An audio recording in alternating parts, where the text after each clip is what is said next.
Hello and welcome. Find a comfortable position. Let your body settle into the softness beneath you and gently close your eyes. Take a deep breath in and slowly let it go. Again. Breathe in deeply. Hold it for just a moment and release. One more time, in through your nose and out through your mouth, feeling your shoulders drop, your jaw relax, your whole body becoming heavier and more peaceful. Let go of your day. Whatever happened today, it's done. Let it drift away like clouds passing in the sky. Release your worries. They'll still be there tomorrow if you need them. But right now, in this moment, you don't need to carry them. Let them go. Feel the stress melting away from your body, from your forehead, your neck, your shoulders, your arms, your legs. Everything becoming soft and relaxed. Tonight, you're going on a journey, a gentle, peaceful journey to springtime Paris with 4 very special friends. Get ready to drift off with the Kawaii Crochet Club in a Parisian spring adventure. Let the story carry you into sleep. Let us begin. A Parisian spring adventure, a cozy story in 10 chapters, featuring Peach the Bunny, Biscuit the Bear, Mittens the Cat, and Sunny the Duck. Chapter 1. Springtime in Paris. The morning sun kisses the rooftops of Paris, painting everything in shades of gold and rose. Welcome, dear friend, to Paris in the springtime, the most beautiful season in the most beautiful city in the world.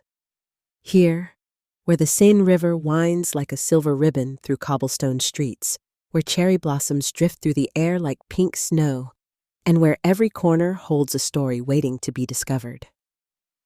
It is late April, and the city has awakened from its winter sleep. The chestnut trees along the boulevards are heavy with creamy white blooms. Window boxes overflow with bright red geraniums and trailing ivy. The air smells of fresh bread, brewing coffee, and the sweet perfume of lilac blossoms.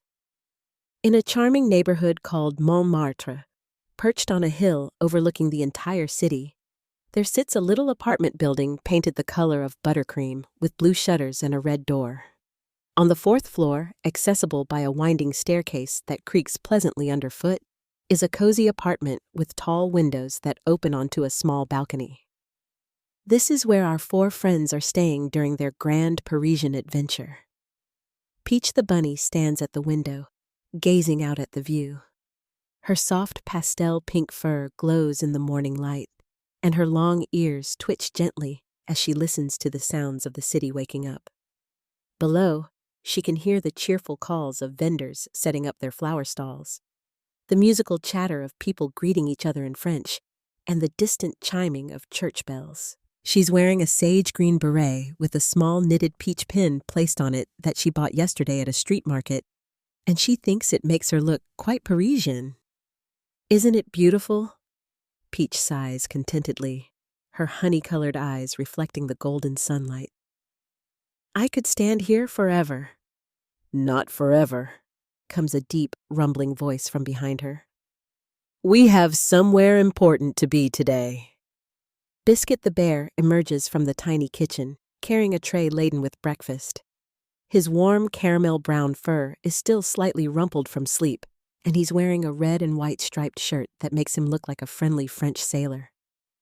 On the tray are fresh croissants that he walked down 3 flights of stairs to buy from the boulangerie on the corner, a pot of steaming hot chocolate, butter, jam, and a bowl of fresh strawberries from the morning market. Breakfast is ready, Biscuit announces, his kind smile even warmer than usual. And we need our strength today. We have a very special mission." At the mention of their mission, Mittens the cat springs up from where she's been curled in a patch of sunlight on the wooden floor. Her golden orange fur is immaculate, her stripes gleaming, and her bright eyes are sparkling with excitement. She's wearing a tiny scarf tied jauntily around her neck, red with white polka dots, and she can barely contain her energy. "The mission!" Mittens exclaims, her tail swishing eagerly. "We're finally going to help Chef Henri. I've been thinking about it all night. We need to visit the Eiffel Tower, the Louvre, Notre-Dame, and, oh, maybe Sacré-Cœur since we're so close, and the Luxembourg Gardens, and—" "One thing at a time," comes a cheerful voice from the bedroom. Sunny the duck waddles out, her soft pastel yellow feathers looking particularly fluffy this morning.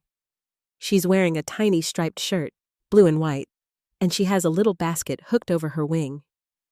"But yes, today is the day we help Chef Henri." The four friends gather around the small round table near the window and begin their breakfast. As they eat the buttery croissants and sip the rich hot chocolate, they talk about their dear friend who needs their help. Chef Henri is a tiger, a magnificent Bengal tiger with orange and black stripes, kind amber eyes, and the most talented paws in all of Paris. He is the head chef at Le Palais Enchanté, the most luxurious hotel in the city, where kings and queens and famous artists come to stay. His cooking is legendary. People travel from around the world just to taste his delicate pastries, his perfectly seasoned soups, his dishes that somehow taste like sunshine and happiness and home all at once. But Chef Henri has a problem. You see, despite being a tiger with a beautiful thick coat, Henri gets terribly cold in the hotel's kitchen. The kitchen is enormous, with high ceilings and marble floors and windows that let in drafts. In winter, it's freezing. Even now, in spring, when the mornings are still cool, Henri shivers as he works. He wears layers and layers, but nothing seems to help. The cold makes his paws stiff, which makes cooking difficult, and more than anything, Henri wants to cook. Last week, when the four friends had dinner at a small cafe near the Eiffel Tower, they ran into Henri during his evening break. He looked tired, and when they asked him what was wrong, he admitted his problem. "I love cooking," Henri had said, his voice soft despite his size. "But the cold kitchen makes everything so difficult. I need something warm to wear, something that fits me properly and keeps me cozy while I work.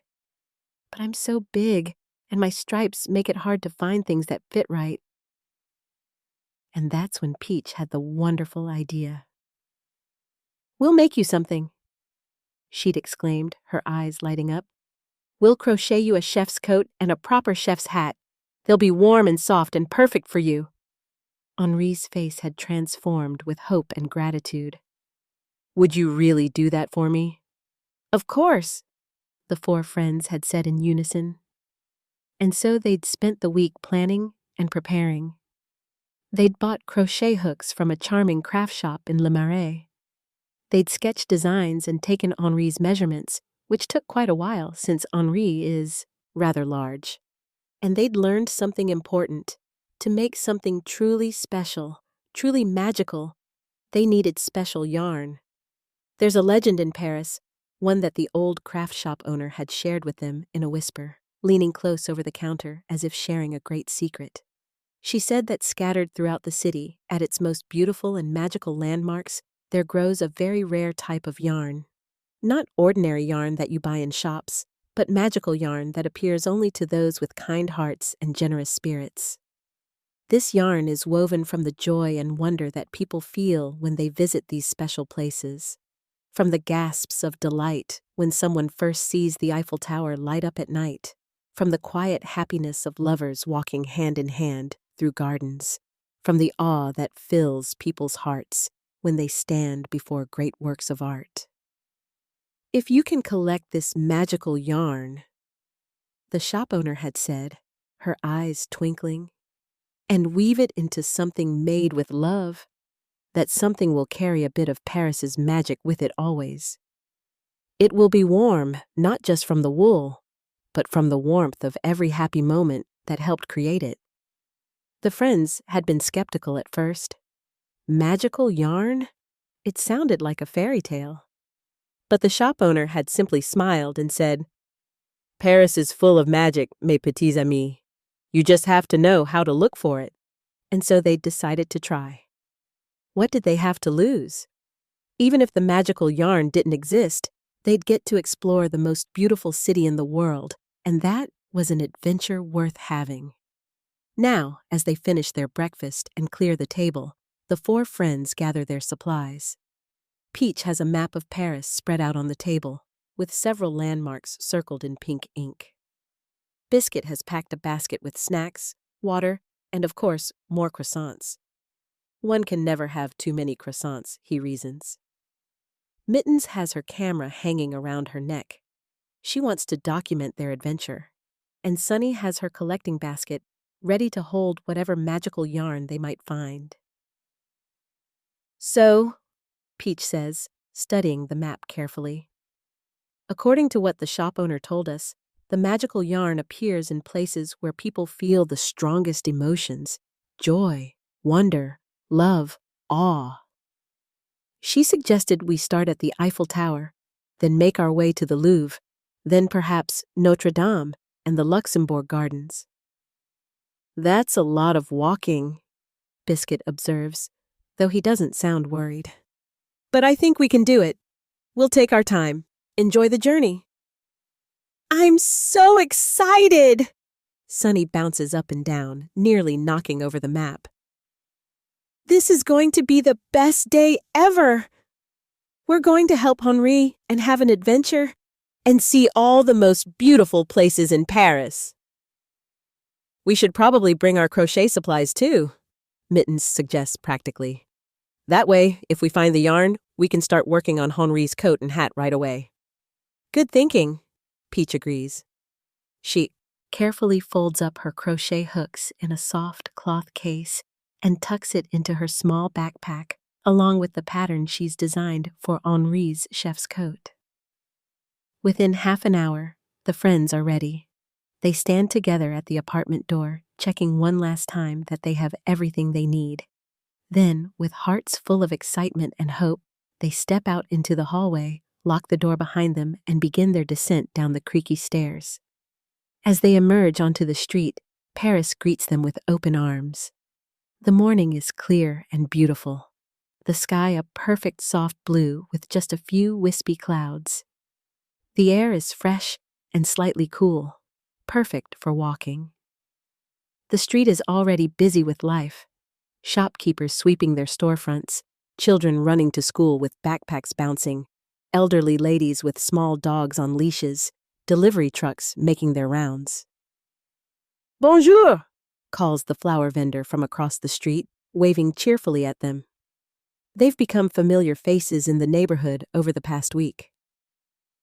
"Bonjour," the four friends call back, waving. They walk down the hill from Montmartre, passing the famous white-domed Sacré-Cœur basilica that crowns the hilltop. Artists are already setting up their easels in the Place du Théâtre, ready to paint portraits of tourists. Accordion music drifts from a street corner where a musician is playing for the morning crowd. Paris is waking up, and it's glorious. As they walk, Peach can't help but think about Henri. She pictures him in his enormous kitchen, shivering as he tries to work, and her heart fills with determination. They will find this magical yarn. They will make him the most wonderful, warm, cozy chef's coat and hat that has ever been created, and he will never be cold again. "Are you ready for an adventure?" Biscuit asks, smiling down at his friends. "Ready!" They all chorus together. And so, as the church bells of Paris chime 9 o'clock in the morning, four small friends set off on a quest through the city of light, their hearts full of love and their spirits full of hope. ready to discover whatever magic Paris has in store for them. The adventure has begun. Chapter 2: The Eiffel Tower and the Yarn of Wonder, where iron becomes lace and wonder becomes tangible. The friends decide to take the metro to the Eiffel Tower. It's Sunny's first time on the Paris subway, and her eyes are as wide as saucers as they descend the stairs into the underground station. The platforms are lined with beautiful Art Nouveau tile work, and everywhere there are people. Business people in crisp suits, students with heavy backpacks, tourists studying maps, musicians playing violins and accordions for spare change. They board the train, Mittens hopping on first with her characteristic enthusiasm, followed by Sunny, who waddles quickly, then Peach, who boards carefully, and finally Biscuit, who has to duck slightly to fit through the doorway. The metro car is crowded, but not uncomfortably so, and they manage to find a spot near the window. As the train rumbles through the tunnels, Sunny presses her beak against the window, watching the stations flash by. Each one is unique, decorated differently. Some have murals, some have sculptures, some have advertisements for theater shows and perfume and fashion. I love Paris, Sunny sighs happily. Everything is beautiful, even the train stations. When they emerge at the Trocadero station and climb the stairs back up to street level, they're greeted with a view that makes them all stop and gasp. There, across the plaza and over the Seine River, rising up into the spring sky like a giant made of iron lace, is the Eiffel Tower. Even though they've seen it before, in fact, they've seen it every day since they arrived in Paris, since it's visible from so many parts of the city, it still takes their breath away. The tower is enormous, far bigger than they'd imagined before coming to Paris. It's painted a warm brownish gray color that the city calls Eiffel Tower brown, and in the morning sunlight, it seems to glow. Its intricate ironwork creates patterns of light and shadow, and at the very top, tiny figures can be seen moving about on the observation deck. Wow, Mittens breathes, already lifting her camera to take a photo. It never gets old, does it? They cross the Trocadero Plaza, passing street vendors selling miniature Eiffel Towers, artists sketching portraits, and children playing with remote control cars. The plaza is paved in pale stone that reflects the sunlight, and there are fountains sending up graceful arcs of water that create tiny rainbows in the spray. As they walk across the Pont d'Iéna bridge that spans the Seine, Biscuit pauses to look at the river. Bateau mouche, the glass-topped tour boats, glide by underneath, carrying tourists who wave up at them. The Seine is a soft gray-green color this morning, and it sparkles in the sunlight. According to the shop owner, Peach says, consulting the little notebook where she'd written down all the information, the magical yarn appears to those who approach with open hearts and genuine wonder. We're supposed to walk around the tower, really look at it, feel what it makes us feel, and then the yarn will reveal itself. That sounds very mystical, Mittens says, her tail swishing skeptically. But I'm willing to try. They reach the base of the tower, and suddenly they're standing directly underneath it. From this angle, it's even more impressive. The iron girders crisscross above them in complex patterns, creating a canopy of metal and sky. The 4 enormous legs of the tower anchor it to the ground, each one resting on a massive foundation. There are people everywhere. Tourists taking selfies, guides leading groups, couples holding hands, children running around with toy helicopters and bubbles. The atmosphere is one of excitement and joy. Everyone is here to see this wonder, this marvel of engineering and imagination. Let's walk around it, Biscuit suggests. Slowly. Let's really look at it. And so they do. They walk around the perimeter of the tower, craning their necks to look up at its heights, watching how the light plays across its ironwork, observing the way it seems to change depending on the angle from which you view it. Peach is thinking about the history of the tower, how it was built for the 1889 World's Fair, how people thought it was ugly at first, how it was supposed to be temporary but became permanent because everyone grew to love it. She thinks about all the millions of people who have visited it, all the proposals that have happened beneath it, all the joy it has brought to the world. Biscuit is thinking about the engineer who designed it, Gustave Eiffel, and the incredible feat of building something so tall and so beautiful, using nothing but iron and rivets and human ingenuity. He thinks about the workers who built it, climbing high into the sky every day, piece by piece, creating this monument. Mittens is thinking about all the artists who have painted it, photographed it, drawn it, written about it. She's thinking about how it changes with the seasons, how it looks against blue summer skies, gray autumn clouds, white winter snow, pink spring sunsets. She's taking her own photos, trying to capture its magic. Sunny is thinking about how happy it makes people. She's watching the faces of the visitors around them, the wonder in children's eyes, the delight of couples, the awe of first-time visitors. She's thinking about how something made of cold metal can create so much warm feeling. As they complete their circuit around the tower and return to where they started, something shifts in the air. It's subtle, a change in the light, a warmth in the breeze, a shimmer that wasn't there before. "Do you feel that?" Peach whispers. They all nod. They feel it, a tingling sensation, a sense that something magical is about to happen. And then Sunny sees it. "Look!" she exclaims, pointing with her wing. "There, on that bench." There, draped over the back of a green park bench beneath the tower, is a skein of yarn. But this is no ordinary yarn. It shimmers like spun starlight, changing colors as they watch. Now silver like the ironwork, now golden like the sunrise, now the soft blue of the spring sky, now the green of the grass in the Champ de Mars park stretching out behind the tower. The friends approach slowly, almost reverently. As they get closer, they can see that the yarn is unlike anything they've ever seen. It's soft as cloud, but it has a strength to it, a resilience. And when the light hits it, it sparkles with what looks like thousands of tiny moments, brief flashes of laughter, of gasps of wonder, of whispered, "I love yous," of children's delighted squeals. "It's real," Peach breathes, her eyes wide.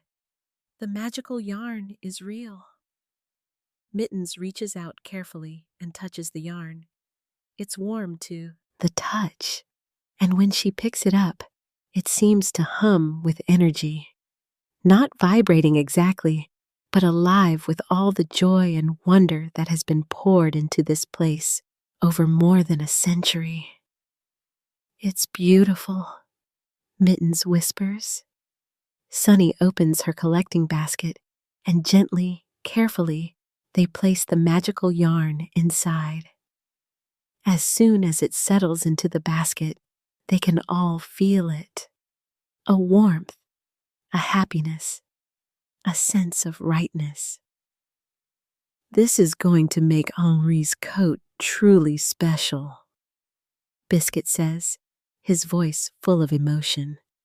They stand there for a moment, the four of them, looking up at the Eiffel Tower with hearts full of gratitude. The tower stands above them, patient and eternal, having witnessed this moment and thousands upon thousands of others like it. "Thank you," Peach says softly to the tower, and somehow, in the way the light shifts across its ironwork, it seems to answer, "You're welcome." As they turn to leave, beginning the walk toward their next destination, Sunny looks back one more time at the tower. It's already almost lunchtime, and more visitors are arriving by the minute. The tower will stand here all day, all night, through all the seasons, bringing wonder to everyone who sees it. "One down," Mittens says, consulting their map. "Next stop, the Louvre." They set off across the Champ de Mars, the enormous park stretching out behind the tower. The grass is bright green with spring growth, and there are people lounging on blankets, having picnics, playing frisbee, reading books. Cherry blossom trees line the pathways, their pink petals falling gently like confetti. The magical yarn rests safely in Sunny's basket, warm and shimmering with captured wonder. Their first quest is complete, and Paris stretches out before them, full of more adventures waiting to happen. The friends walk together, their steps light, their spirits high, ready for whatever comes next. Chapter 3: The Louvre and the Yarn of Beauty, where art becomes life and inspiration flows like a river. From the Eiffel Tower, the friends decide to walk along the Seine toward the Louvre. It's a beautiful walk. The river on their right, the elegant buildings of Paris on their left, the spring air fresh and sweet with the scent of flowers from the riverside gardens. They pass the Musée d'Orsay, housed in a former railway station. They walk under bridges decorated with ornate iron lampposts and sculptures. They watch as bateaux mouches glide by, and as artists set up their stalls along the river, selling paintings and prints and sketches. The Seine is lined with the bouquinistes, the famous green bookstalls that have been a feature of Paris for centuries. The friends stop at a few of them, browsing through old books, vintage postcards, antique maps, and art prints. Peach finds a lovely old postcard of the Eiffel Tower in the 1920s and buys it as a souvenir.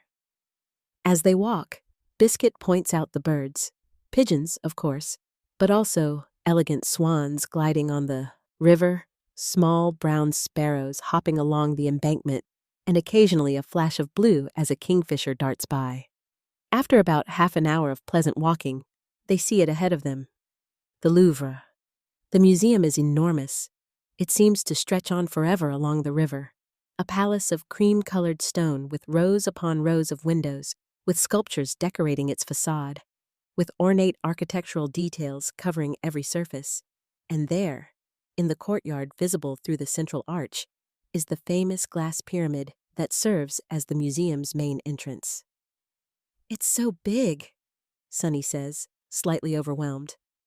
"How will we ever find the magical yarn in a place so huge?" "We'll do the same thing we did at the Eiffel Tower," Peach says reassuringly. "We'll walk around, look at it, feel what it makes us feel, and trust that the yarn will reveal itself." They enter through the arch into the Cour Napoléon, the large courtyard that houses the glass pyramid. The pyramid is a striking contrast to the old palace around it, ultra-modern, made of glass and metal, geometric and clean-lined. When it was first built in the 1980s, many people thought it didn't belong, that it clashed with the historic palace. But over time, people came to love it, to see how it brought together old and new, tradition and innovation. The courtyard is busy with visitors from all over the world. There are school groups being lectured by teachers, tour groups following guides holding up colored umbrellas, individual visitors studying guidebooks, artists sitting on folding stools and sketching the pyramid and the palace. The friends walk slowly around the pyramid, admiring how the glass reflects the sky and the palace, how the geometric shapes create interesting patterns, how modern it is, and yet somehow how well it fits in this ancient space. Then they walk toward the palace itself. The Louvre wasn't always a museum. It was built as a royal palace, a home for kings and queens. Its history stretches back to the Middle Ages, and it has witnessed centuries of French history. Now it houses one of the greatest art collections in the world: paintings, sculptures, antiquities, decorative arts, treasures from every corner of the earth and every period of human history. "Should we go inside?" Mittens asks, looking at the entrance where people are queuing to buy tickets. The shop owner said the yarn appears in places that inspire strong emotions. Biscuit muses. I think for the Louvre, that could be inside or outside. Let's follow our instincts. They decide to walk through the palace's courtyards and around its perimeter, taking their time, really looking at it. The architecture is breathtaking. Every detail is considered, every sculpture perfect, every window and door and column placed with intention and care. Peach is thinking about all the artists whose works are housed inside.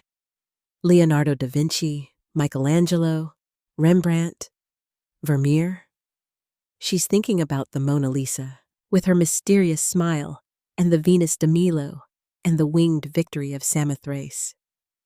She's thinking about how art has the power to move people, to make them cry, or laugh, or think, or dream. Biscuit is thinking about the centuries of history contained in this place.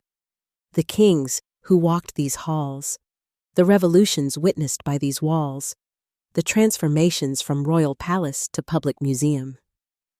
He's thinking about how the Louvre belongs to everyone now, how anyone can come and stand before the greatest masterpieces humanity has created. Mittens is thinking about beauty itself, how humans have always felt the need to create it, to capture it, to share it with others. She's thinking about how art is a universal language, how someone from Japan and someone from Brazil and someone from France can all stand before the same painting and be moved by it. Sunny is thinking about inspiration, how the Louvre inspires artists to create new works, inspires students to learn, inspires visitors to see the world with new eyes. She's thinking about how beauty feeds the soul, how art makes life richer and more meaningful. As they walk through the Passage Richelieu, one of the covered passages that leads into the museum complex, they pass into a glass-roofed courtyard filled with sculptures.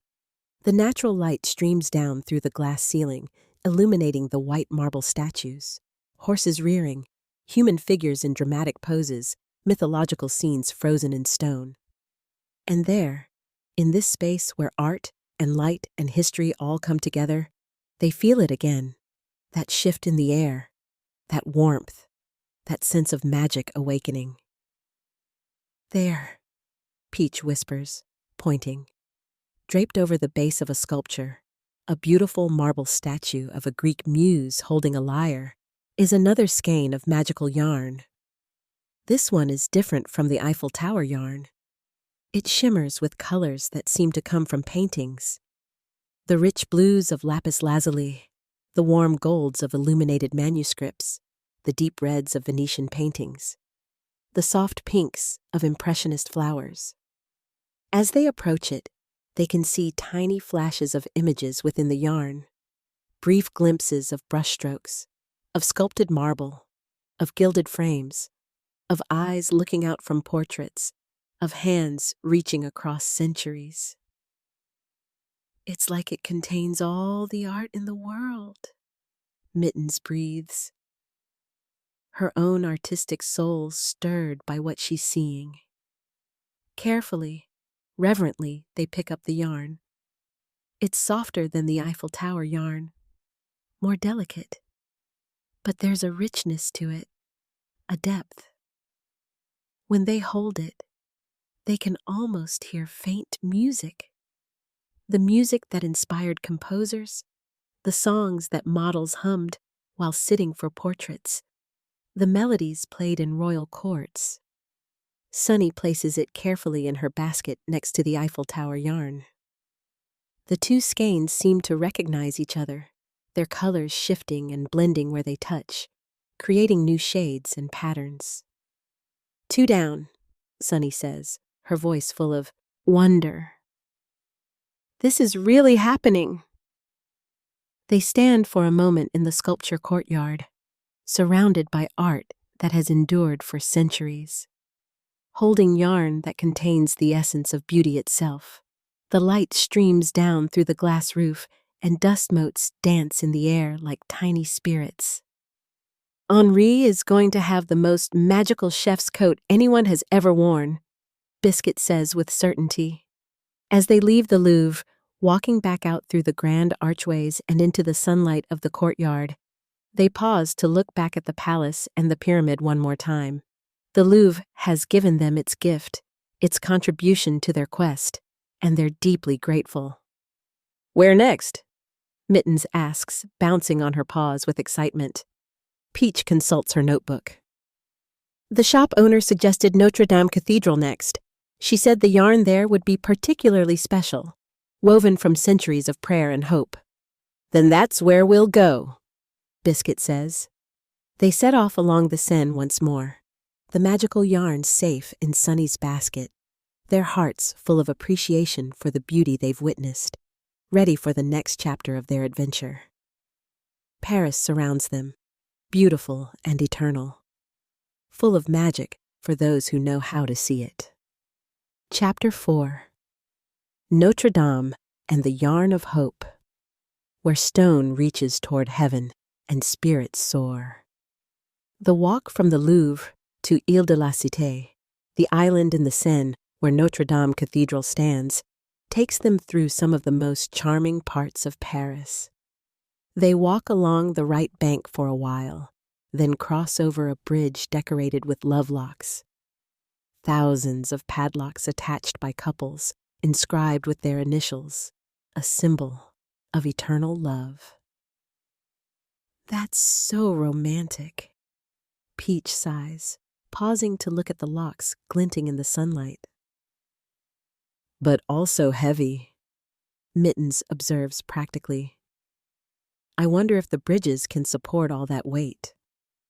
They continue walking, passing through the Latin Quarter with its narrow medieval streets, its bookshops and cafes, its students hurrying to and from the Sorbonne University. The smell of fresh bread and brewing coffee follows them everywhere. By the time they reach Ile de la Cité, it's just past noon. The sun is high in the sky, and the spring day is warm and beautiful. The island is bustling with activity: tourists, Parisians, street performers, vendors selling flowers and ice cream. And there, rising up before them like a vision in stone, is Notre-Dame Cathedral. The friends had heard about the terrible fire in 2019 that had damaged the cathedral. They know that it's currently under reconstruction, surrounded by scaffolding and protective barriers. But even so, even wounded and in the process of being healed, Notre-Dame is magnificent. The western facade, with its 3 great portals and its rose window and its gallery of kings, stands proud and beautiful. The twin towers rise up on either side, their square forms solid and reassuring. The flying buttresses that support the walls from the outside arc gracefully through the air like stone rainbows. Every surface is covered with intricate carvings: saints and angels, biblical scenes, gargoyles and chimeras, flowers and vines and geometric patterns. It's been here for more than 800 years, Biscuit says quietly, reading from the guidebook he'd brought. 800 years of history, of prayers, of celebrations, of sorrows, of hopes. They walk slowly around the cathedral, keeping a respectful distance from the construction barriers. They can see workers on the scaffolding, carefully restoring what was damaged, patiently bringing the cathedral back to its former glory. It's a labor of love, undertaken by craftspeople who are dedicated to preserving this treasure for future generations. Peach is thinking about all the people who have entered this cathedral over the centuries: medieval peasants and kings, soldiers and poets, the famous and the unknown. She's thinking about the prayers that have been spoken here, the hopes that have been whispered, the thanks that have been given. Biscuit is thinking about the builders, the medieval stonemasons who spent their entire lives working on this cathedral, knowing they would never see it completed, but building anyway because they believed in something greater than themselves. He's thinking about the modern restorers, bringing those same skills and dedication to repairing what was damaged. Mittens is thinking about the beauty of it, how something made of cold stone can feel so warm, so inviting, so full of life. She's thinking about the rose windows with their jewel-colored glass, how they transform sunlight into rainbows inside the cathedral. Sunny is thinking about hope, how Notre-Dame survived the Revolution, survived 2 world wars, survived a devastating fire, and is being reborn once again. She's thinking about resilience, about how beautiful things endure, about how love and care can heal even terrible wounds. As they complete their walk around the cathedral and come to rest in the little park behind it, the square Jean Coueton's 3 with its flowering trees and green lawns, they all feel it happening again. That shimmer in the air, that sense of something magical drawing near. "I feel it," Sunny whispers. "The yarn is here." They look around carefully. Where would magical yarn appear in this place? And then Peach sees it. "There," she says, pointing to a bench beneath a flowering cherry tree. The tree is in full bloom, its branches heavy with pale pink blossoms, and petals are falling gently like snow. On the bench, nestled among the fallen petals, is a skein of yarn. This yarn is different again. It's white, but not a cold white.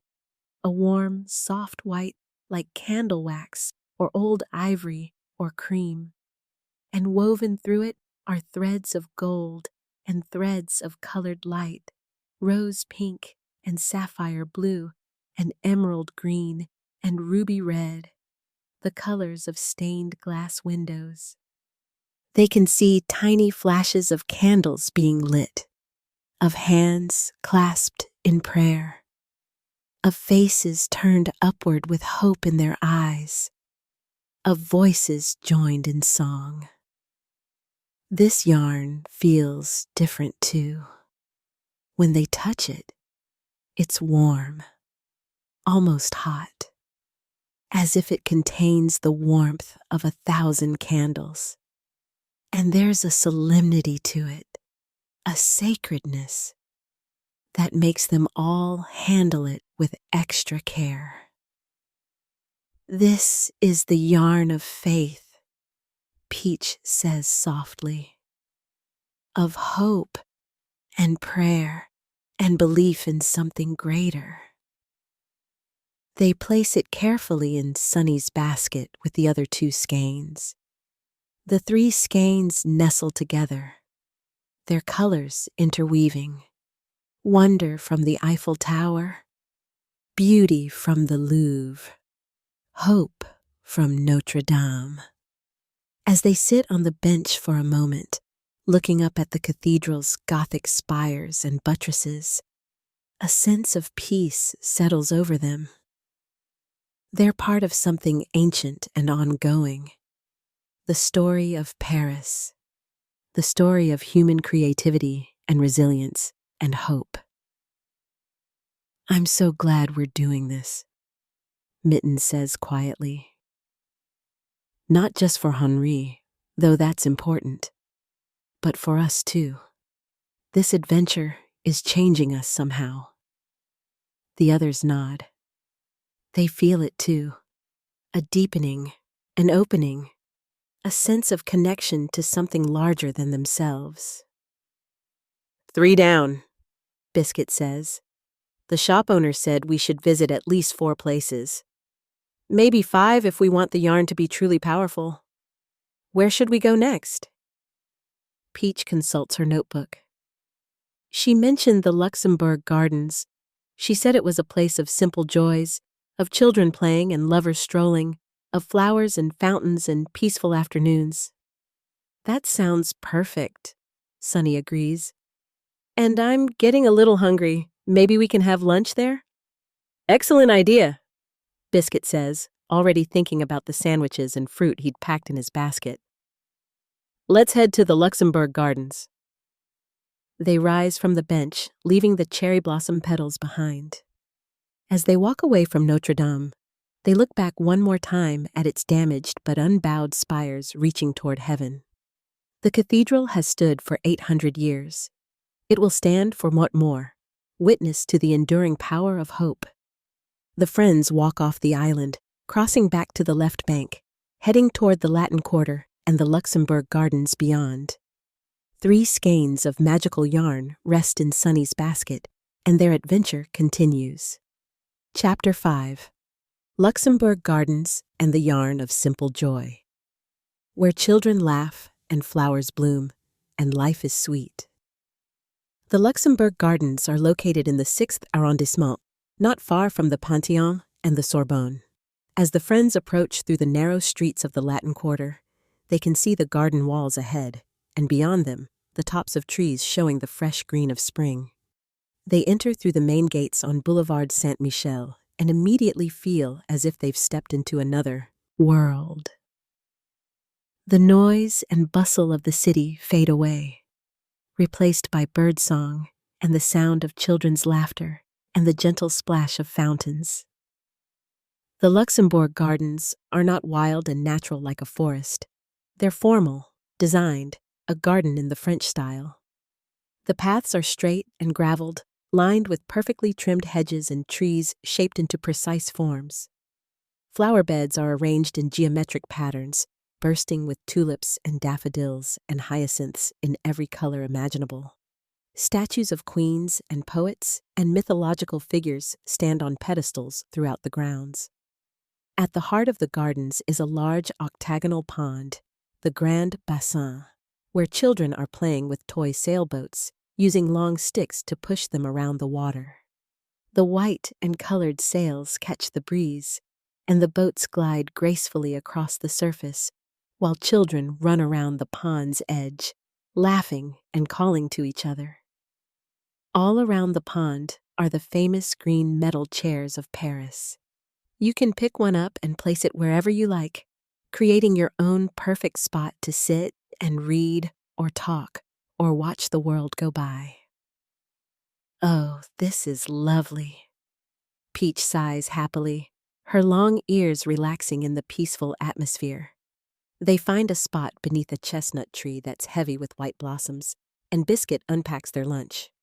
He's brought baguette sandwiches filled with cheese and ham and butter, some cherry tomatoes, grapes, a small container of olives, and a bottle of sparkling water.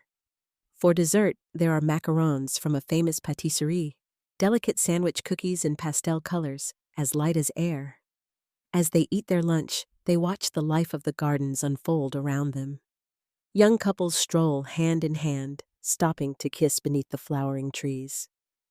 Elderly people sit on benches, reading newspapers, or simply enjoying the sunshine. Students from the nearby university sprawl on the grass, reading textbooks or napping. Artists set up easels and paint the fountains and flowers. Children run and play and laugh, their joy bubbling up and filling the air with music. This is what happiness looks like, Sunny observes, her heart full. Just simple, everyday happiness, nothing grand or dramatic, just people enjoying a beautiful spring day in a beautiful garden. The shop owner was right, Mittens says. This place is full of simple joys. After they finish eating, they decide to explore the gardens more thoroughly. They walk past the Medici fountain, a Baroque fountain from the 17th century. Its water green with reflected foliage, its sculptures of mythological lovers creating a romantic grotto. They visit the puppet theater where a show is about to begin, with children gathering excitedly on little chairs. They admire the beehives maintained by the gardens. Yes, real bees kept right here in central Paris, producing honey from the garden flowers. They walk through the orchard where apple and pear trees are just finishing their blooming, their white petals carpeting the ground. Everywhere they go, they see joy, in the faces of visitors, in the laughter of children, in the peaceful expressions of people reading on benches, in the smiles of lovers, in the wagging tails of dogs being walked. in the flutter of birds bathing in the fountains. As they make their way back toward the Grand Bassin, the afternoon sun painting everything in golden light, they feel it again. That familiar shimmer, that sense of magic awakening. "It's here," Peach says, looking around carefully. They scan the area around the pond, looking for a shimmer of yarn. And then Mittens spots it. "There," she points, "by the sailboats." At the edge of the pond, tucked between two of the green metal chairs, is a skein of yarn. This one is perhaps the most beautiful yet. It's the color of spring itself, soft greens like new leaves, yellows like daffodils, pinks like cherry blossoms, blues like the April sky.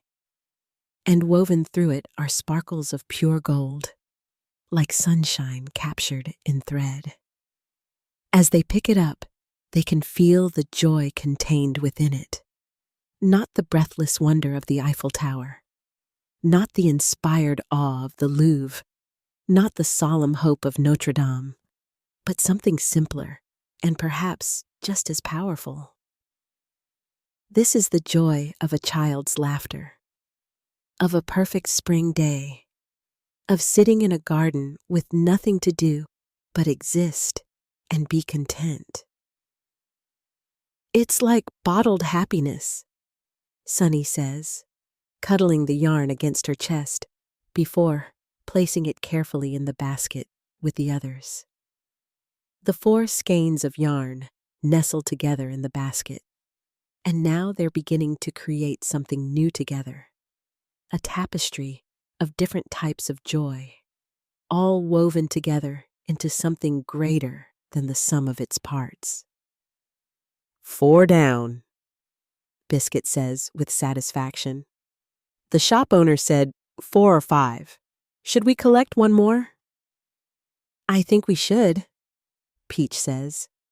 "I feel like our collection needs one more element to be complete, but I'm not sure where."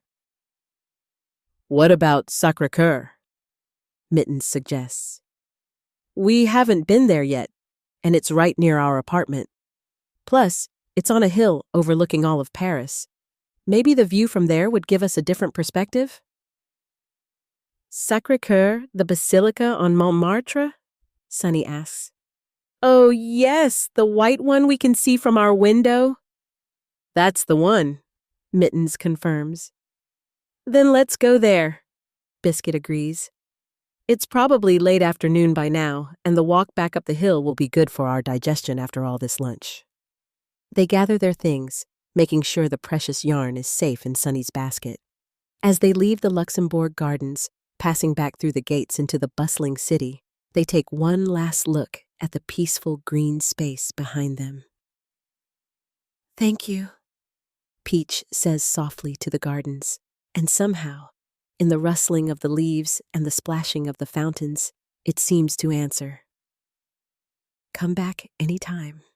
4 skeins of magical yarn rest in their basket, and one more awaits them at the top of the hill, where the white basilica stands against the sky like a crown. Chapter 6, Sacré-Cœur and the Yarn of Perspective. Where the city spreads out below and the sky reaches down to touch the earth. The metro ride back to Montmartre is pleasant and uneventful. The afternoon rush hasn't started yet, so the train isn't too crowded, and they manage to get seats by the window. Sunny, tired from all the walking, dozes against Biscuit's shoulder, her little beak tucked into her wing. Mittens flips through the photos on her camera, showing Peach the pictures she's taken throughout the day. They exit at the Anvers station and begin the climb up to Montmartre. Montmartre is built on a hill, the highest point in Paris, and getting to the top requires either climbing many stairs or taking the funicular, a sort of cable car that goes up and down the hill. "Let's take the stairs," Mittens suggests. "It'll be more adventurous." So they climb. The stairs wind up through the hillside, past little houses and artist studios, past gardens bursting with spring flowers, past cafes with tables spilling out onto the pavement.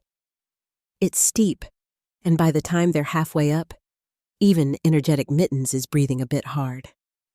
But the climb is worth it. With each step up, more of Paris comes into view below them. They can see the rooftops spreading out in all directions, a sea of slate-gray tiles and terracotta chimneys.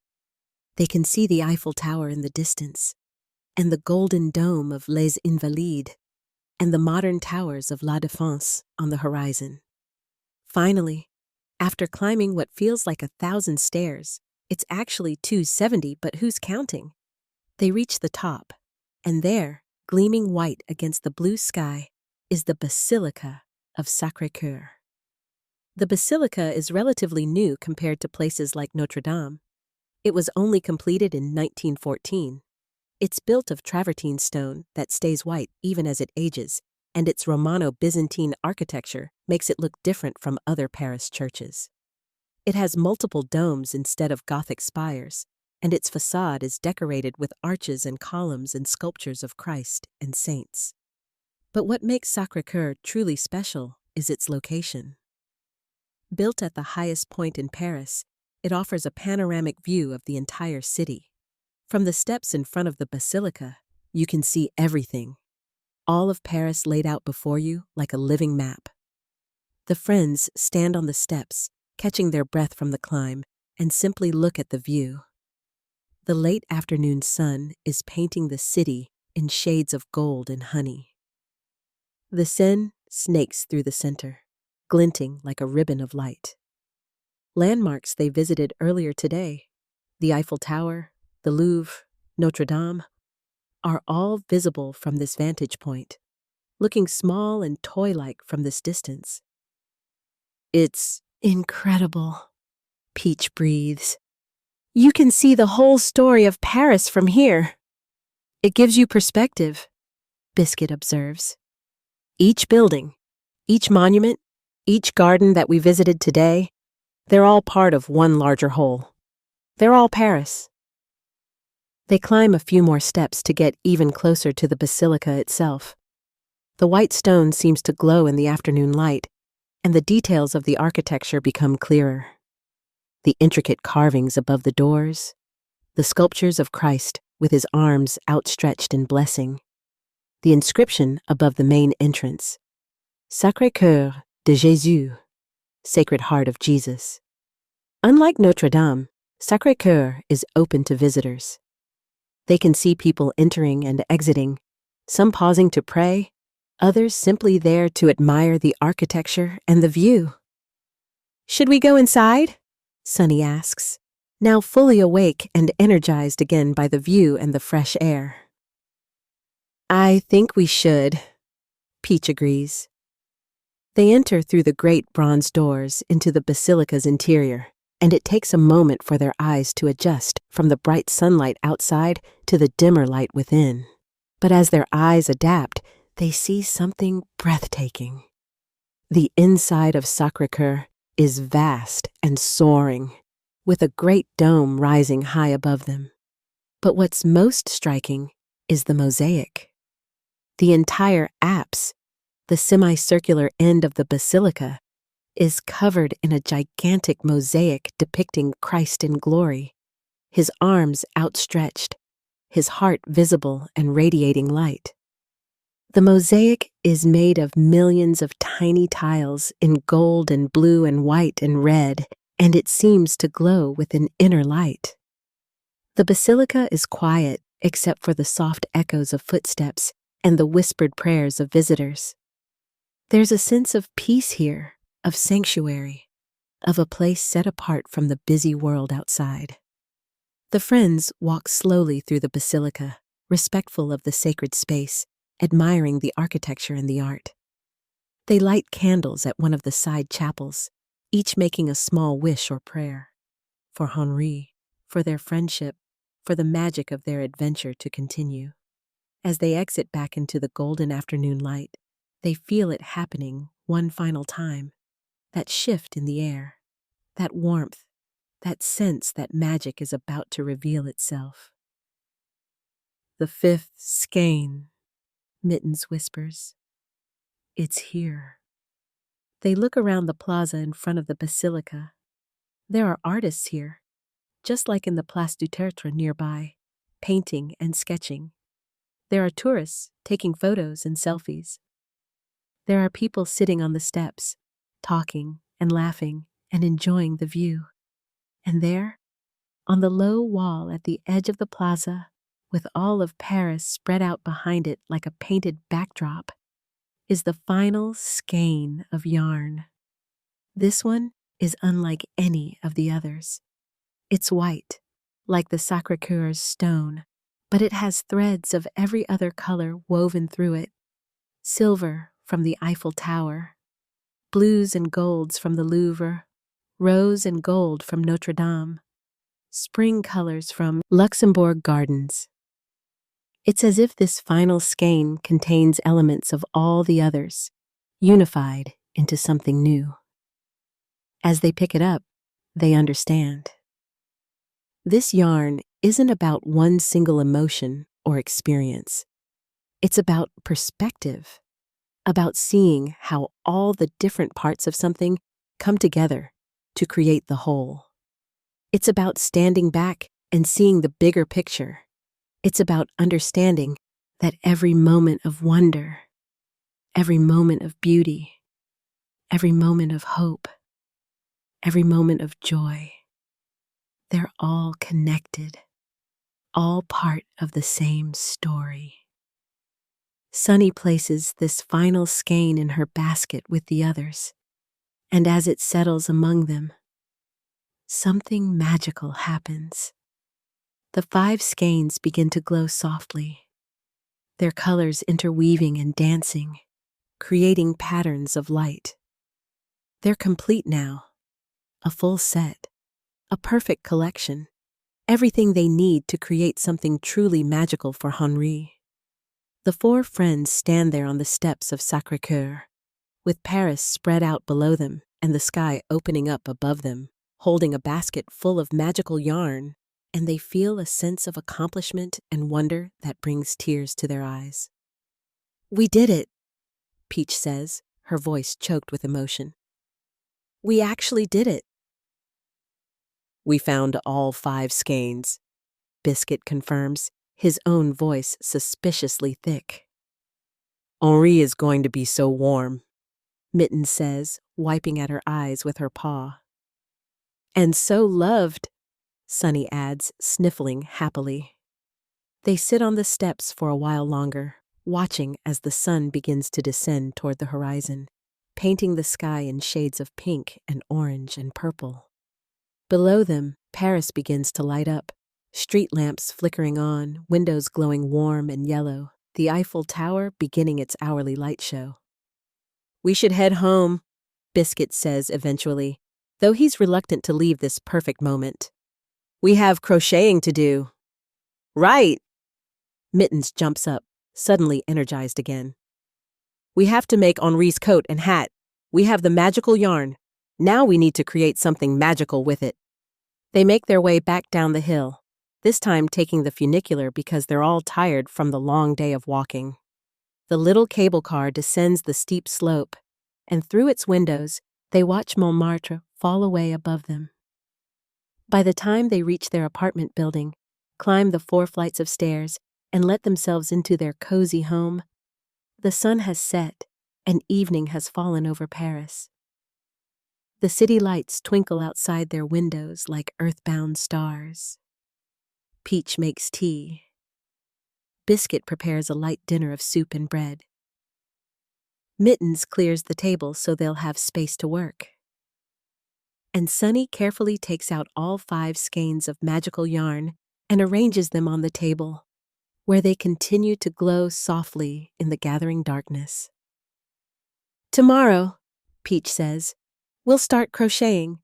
We'll pour all our love and all our skill into making the most wonderful chef's coat and hat that have ever been created. And then we'll give them to Henri," Biscuit adds. "And he'll never be cold again," Mittens says with satisfaction. "And he'll reward us with the most amazing tea at his hotel," Sunny remembers, bouncing with excitement. They eat their simple dinner, wash their dishes, and prepare for bed. But before they turn out the lights, they all gather around the table one more time to look at the magical yarn they've collected. 5 skeins, glowing softly, each one containing a different essence of Paris. Wonder, beauty, hope, joy, and perspective. Together, they will create something that's more than just warm clothing. They will create a gift infused with magic, with love, with the spirit of the most beautiful city in the world. Tomorrow, Peach says again, smiling at her friends. Tomorrow, we create magic. And with that, they all head to their beds, tired but happy, already dreaming of crochet hooks and soft yarn and a tiger chef who will soon be warm and loved and grateful. Paris sleeps outside their window, and inside, 4 friends sleep peacefully, their adventure for the day complete, their hearts full, their purpose clear. Chapter 7. Creating the Chef's Coat. Where yarn becomes warmth and stitches become love. The next morning dawns bright and clear.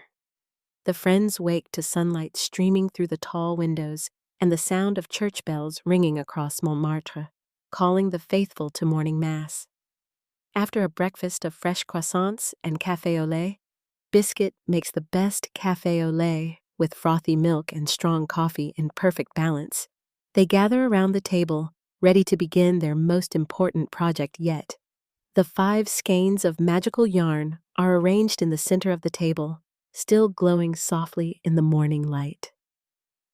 Peach has spread out her carefully drawn pattern for Henri's chef's coat.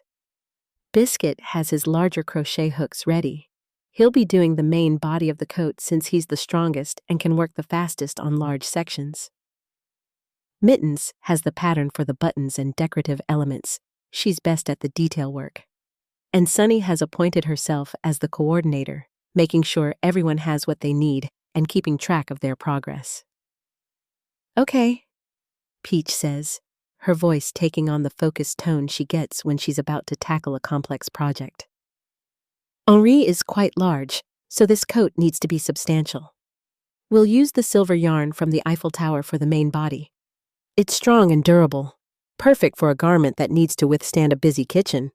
The other yarns will blend in for accents and for the inner lining. The coat needs to be double layered for maximum warmth, Biscuit adds, studying the pattern. An outer layer that's sturdy and an inner layer that's soft against Henri's fur. And it needs to have a proper chef's coat design, Mittens reminds them, looking at reference photos she'd printed out.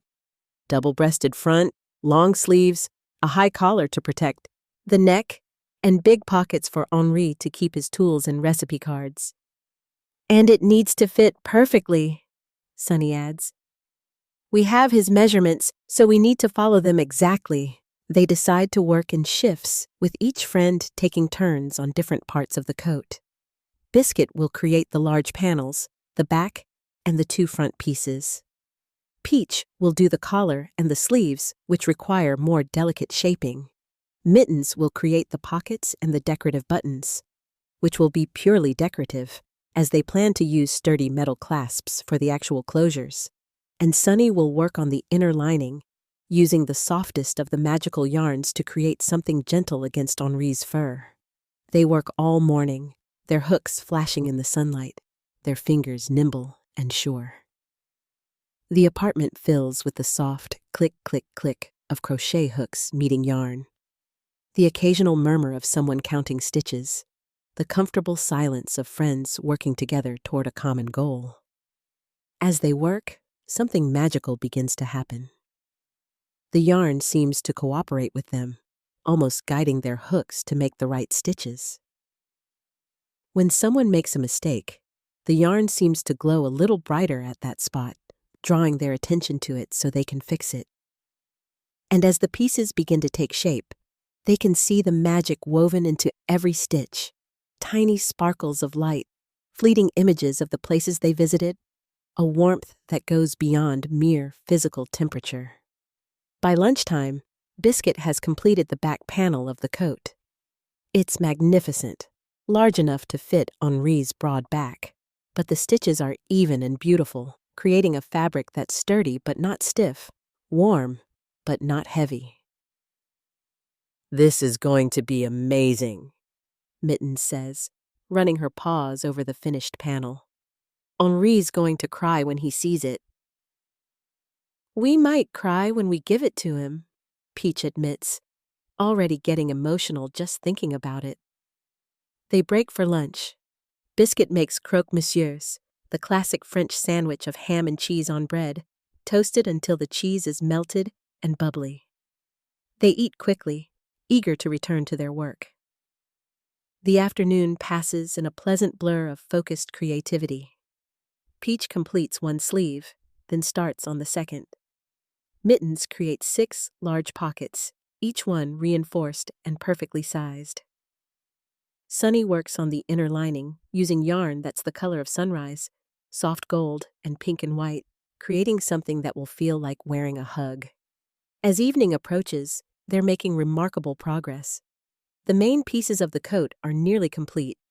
Tomorrow, they'll need to assemble everything, add the finishing touches, and create the matching chef's hat.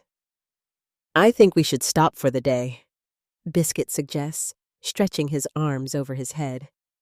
His paws are a bit sore from so much crocheting, but it's a good soreness, the kind that comes from meaningful work. "Agreed," Peach says. They spread out all the completed pieces on the table and floor, arranging them to get a sense of how the finished coat will look. Even unassembled, it's impressive. Clearly the work of skilled crafters, but also clearly something more than ordinary. The magical yarn gives everything a subtle glow, and when you look closely at the stitches, you can see tiny flashes of memory. The Eiffel Tower lit up at night, the Mona Lisa's smile, the rose windows of Notre-Dame, children playing in Luxembourg Gardens, the view from Sacré-Cœur. "Henri's going to love it," Sunny says with certainty. "How could he not? It's full of magic and love and Paris itself." That evening, they go out for dinner at a little bistro down the street from their apartment. They're regulars there now, and the owner greets them warmly, showing them to their favorite table by the window. They order French onion soup and coq au vin and a bottle of sparkling water, and they talk and laugh and plan for tomorrow. "We'll finish the coat in the morning," Peach says, consulting her mental schedule. "Then we'll make the hat in the afternoon, and tomorrow evening, we'll visit Henri at Le Palais Enchanté and present our gifts." "And he'll invite us for tea," Sunny adds excitedly. "I've heard the afternoon tea at Le Palais Enchanté is legendary. Tiny sandwiches and scones and pastries and beautiful china and... oh, I can't wait." They return to their apartment in high spirits, ready for a good night's sleep before tomorrow's final push. Before bed, they each take a moment to admire the coat pieces one more time, running their paws and wings over the stitches they've created, feeling the warmth and magic woven into every fiber. "We're doing something really special," Mittens says softly. "Not just making a coat, but creating something that will make Henri's life better.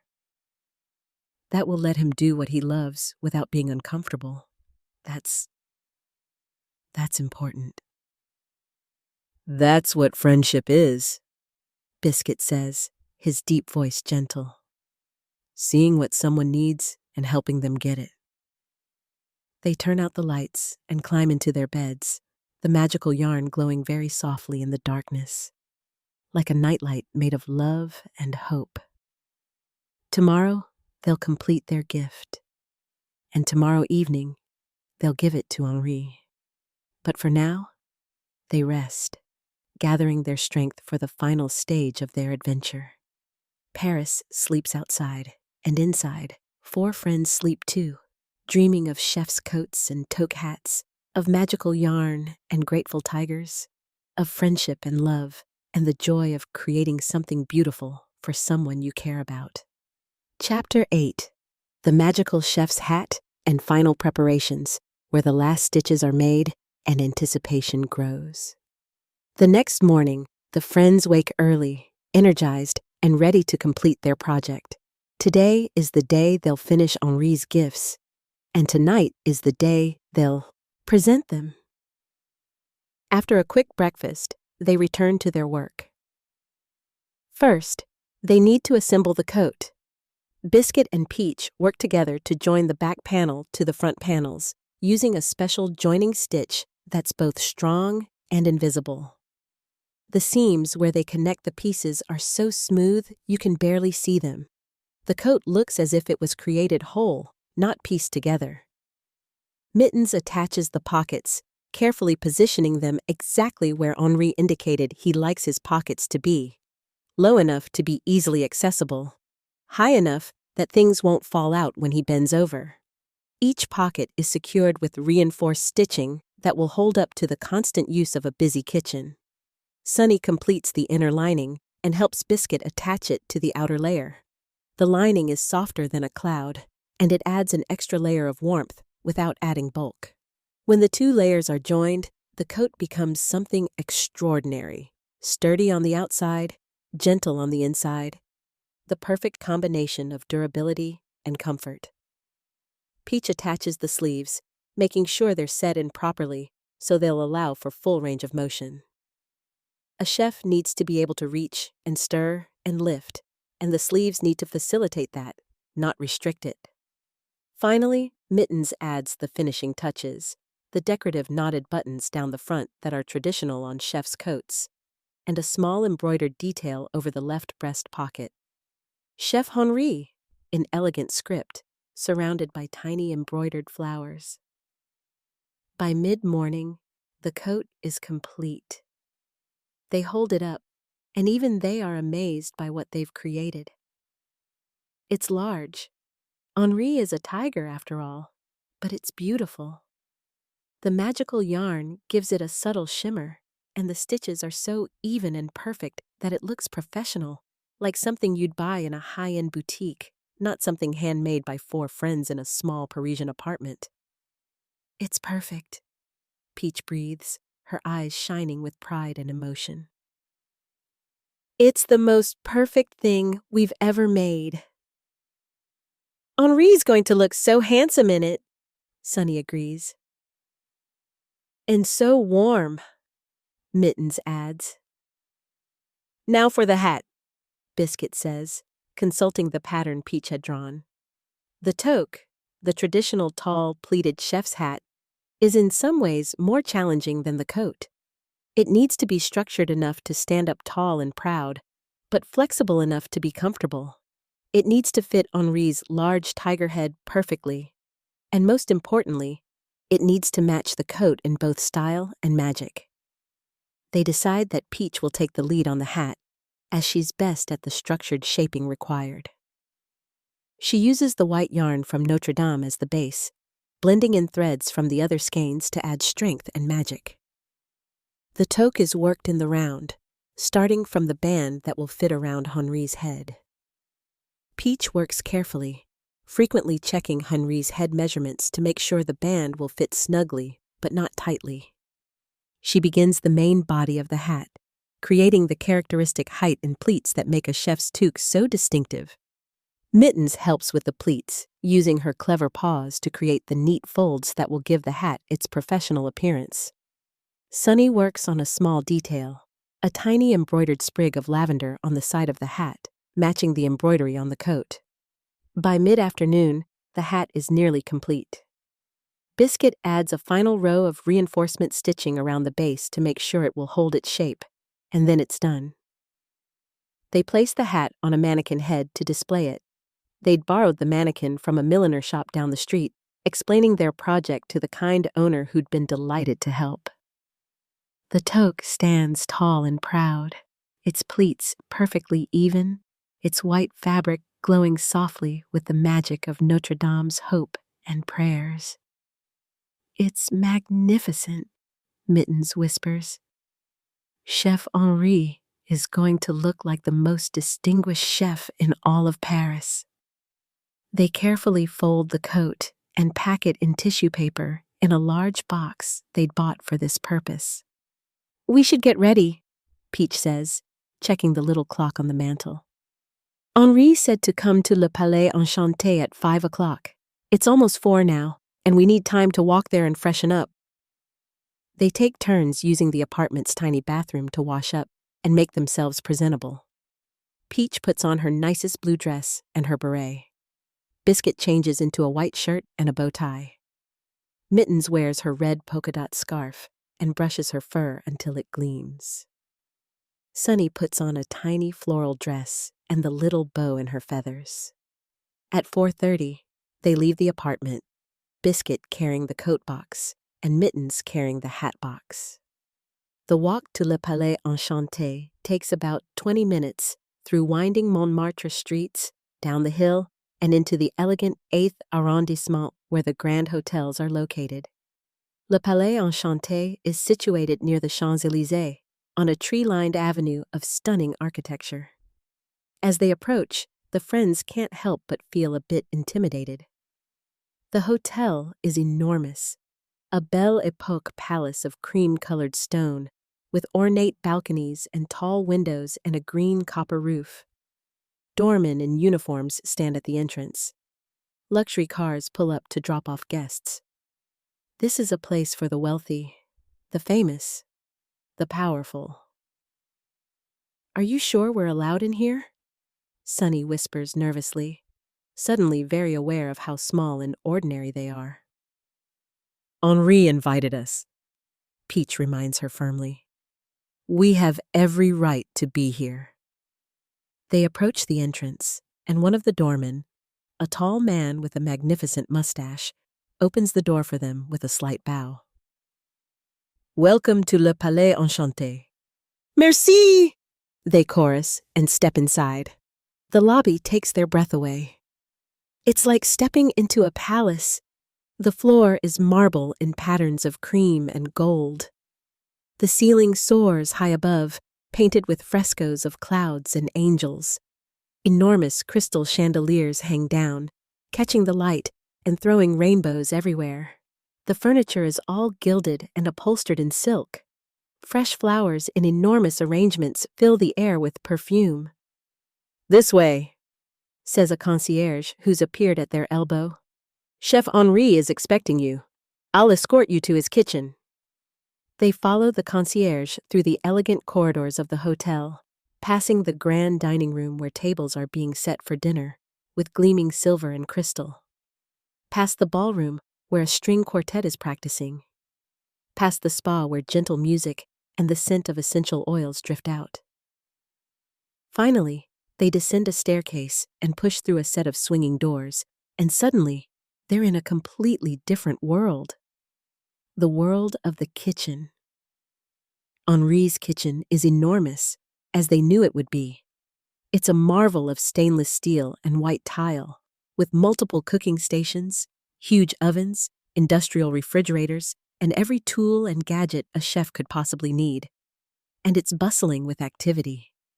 Sous chefs in white coats are chopping and stirring and arranging. The air is full of delicious smells and the sound of sizzling and bubbling. There's a controlled chaos that somehow results in the creation of magnificent food. And there, in the center of it all, is Henri. He's magnificent. A Bengal tiger standing upright, easily 7 feet tall, with beautiful orange fur striped with black and kind amber eyes. He's wearing his current chef's coat, which is slightly worn and clearly not quite warm enough, and he's directing his staff with quiet authority and evident skill. When he sees the 4 friends enter, his whole face lights up. "My friends," he exclaims, his voice a deep purr. "You came. Welcome to my kitchen." He hurries over, well, as much as one can hurry in a busy kitchen, wiping his paws on a towel.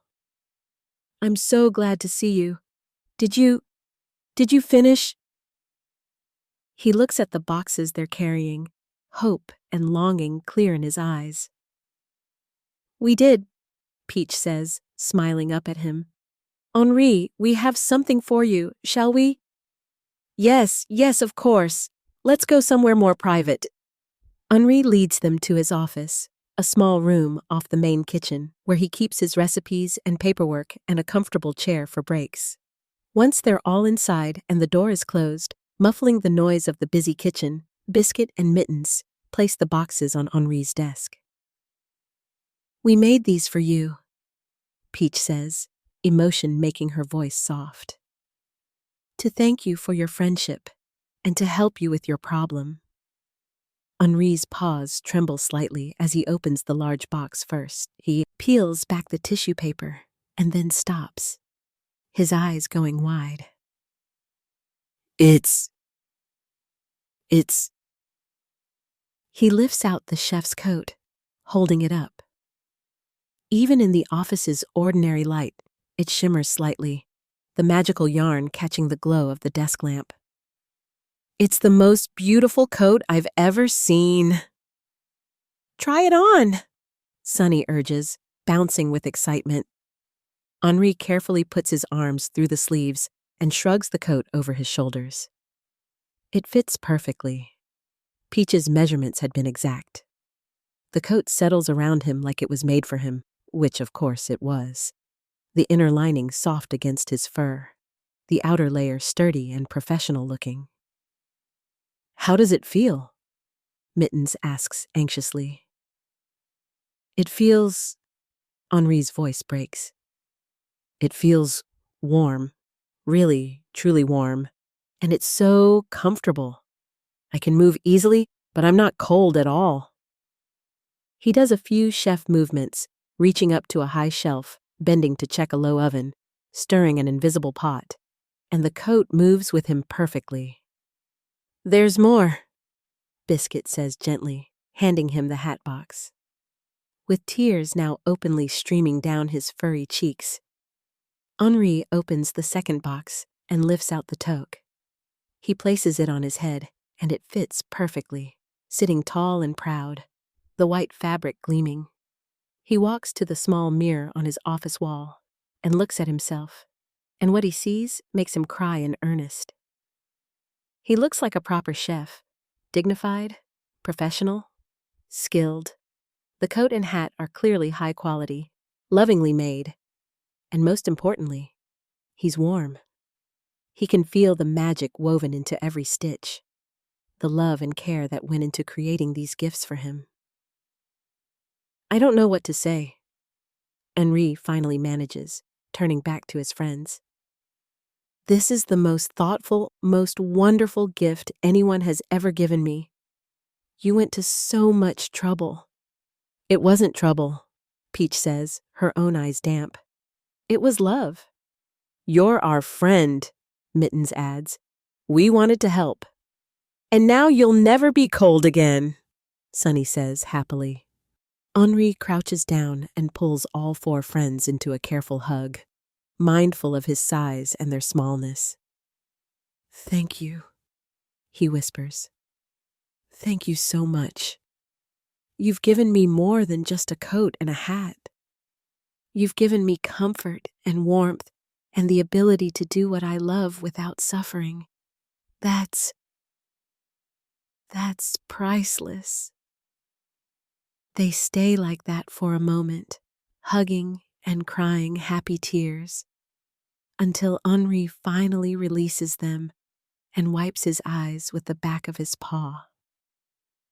"Now then," he says, his voice taking on a more cheerful tone even though it's still thick with emotion.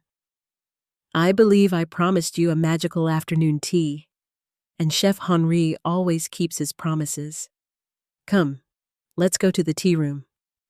I have something very special prepared for you."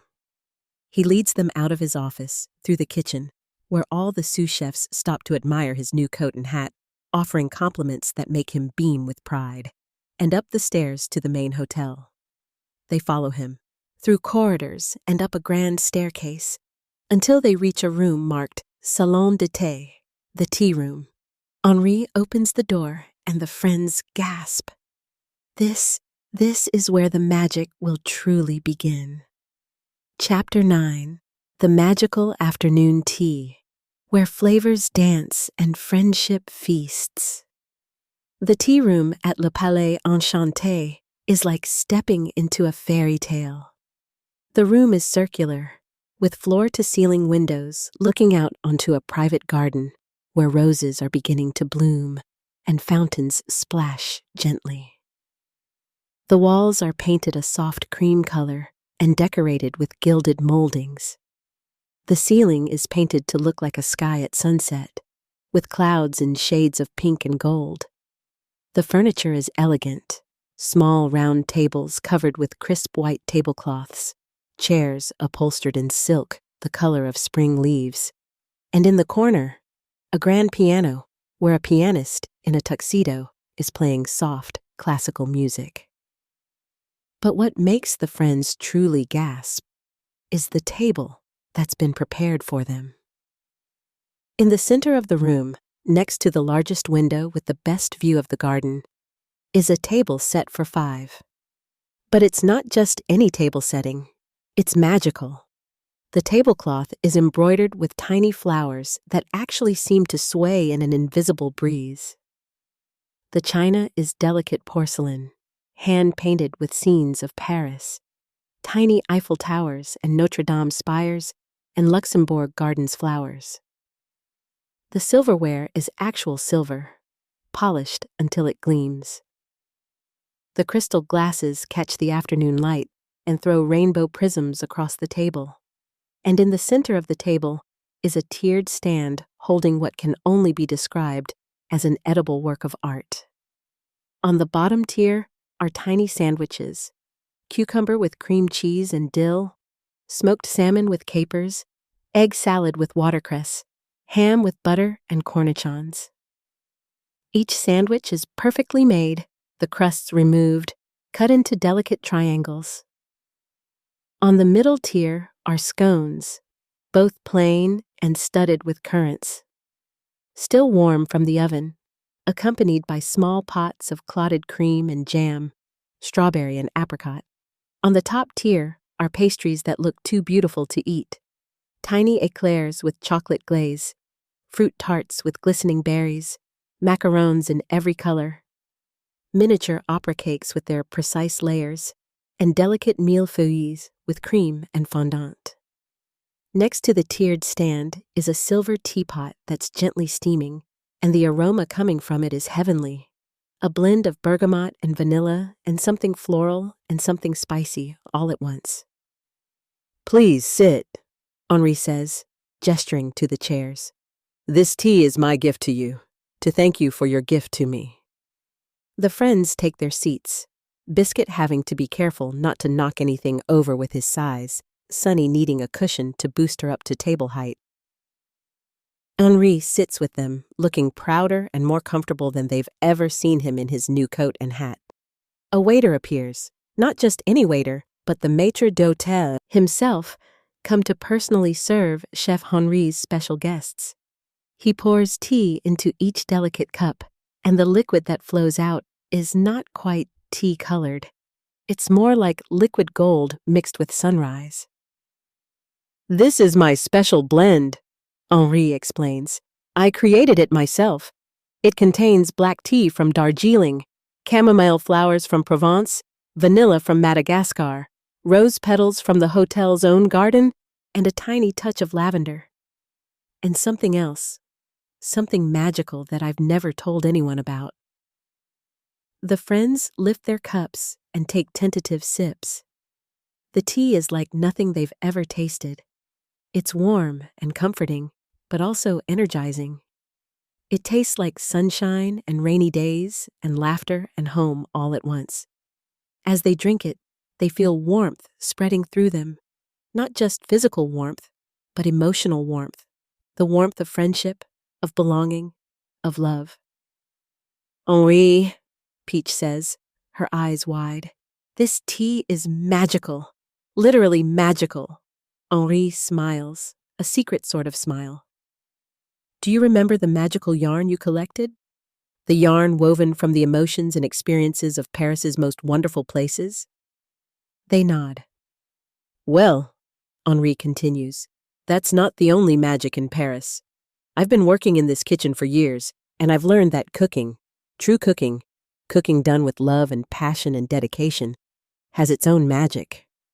When you prepare food with your whole heart, some of that heart goes into the food. And when people eat it, they taste not just the ingredients, but the love. So, this tea, Mittens begins. This tea is made with all the love and gratitude I feel for you, Henri finishes. Every ingredient was chosen to express how I feel. The tea is strong and steadfast, like biscuit. The flowers are gentle and beautiful, like peach. The spices are playful and bright, like mittens. The vanilla is sweet and optimistic, like sunny. All blended together to create something that's greater than the sum of its parts, like your friendship. The friends are quiet for a moment, touched beyond words. Then Sunny sniffles and says, "Can we eat the sandwiches now? Because I'm very emotional and also very hungry, and I think food will help with both." Everyone laughs, the emotional tension breaking in the best possible way. Henri nods to the maître d'hôtel, who bows and indicates they should begin. The next hour passes in a haze of deliciousness. The friends eat the tiny sandwiches, each one a perfect bite of flavors that complement each other beautifully. They spread clotted cream and jam on the warm scones, the richness of the cream balanced by the sweetness of the jam. They try each pastry, savoring the skill that went into creating them. The light, airy choux pastry of the éclair, the buttery crispness of the fruit tart shells, the delicate almond flavor of the macarons. And through it all, Henri tells them stories. He tells them about learning to cook as a young tiger, about working his way up from dishwasher to line cook to sous chef to head chef. He tells them about the famous people he's cooked for, movie stars and presidents and nobility. He tells them about the dishes he's most proud of and the disasters that taught him the most important lessons. But more than that, he asks them about their adventure.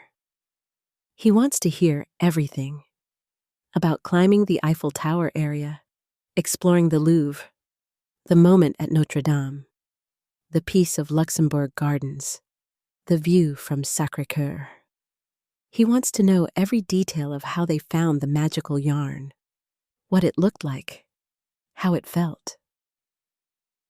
"You went on a quest for me," he says, wonder in his voice. An actual quest through Paris, collecting magical yarn to make me something that would help me. That's heroic. It wasn't heroic, Peach protests. It was just what friends do.